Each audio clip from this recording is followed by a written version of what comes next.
Netaji Subhash open ইউনিভার্সিটির BDP স্টুডেন্টরা final terminal exam submission করার জন্য কিভাবে লগ ইন করবে অফিসিয়াল সেই পোর্টালে, তার step by step full process বুঝিয়ে দেবো আজকের এই ভিডিওতে।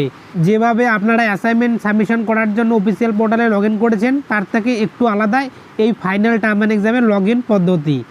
তো আপনারা এখানে এনরোলমেন্ট নাম্বার দিয়ে দেবেন। তো তার আগে বলে রাখি, এই যে লিঙ্কটা আছে এক্সাম সাবমিশন করার, এই লিঙ্কটা এই ভিডিও ডেসক্রিপশনে দেওয়া থাকবে। সেই লিঙ্কে ক্লিক করলে সরাসরি আপনারা এরকম একটা পেজে চলে আসবেন। প্রথমে এনরোলমেন্ট নাম্বার ইনপুট করতে হবে, তারপর ডেট অফ বার্থ সিলেক্ট করতে হবে, তারপর রোল কোড এবং রোল নাম্বার। আপনার অ্যাডমিট কার্ডে দেখবেন রোল কোড দেওয়া আছে, রোল নাম্বার দেওয়া আছে। তো আপনারা রোল কোডটা এইভাবে লিখবেন, যেভাবে আমি দেখিয়ে দিলাম এইভাবে কিন্তু রোল কোডটা দেবেন এবং রোল নাম্বারটাও এইভাবে দেবেন। কোনো স্ল্যাশ বা অবলিক এগুলো দেবেন না বা এগুলো ইউজ করবেন না, তাহলে কিন্তু লগ ইন হবে না।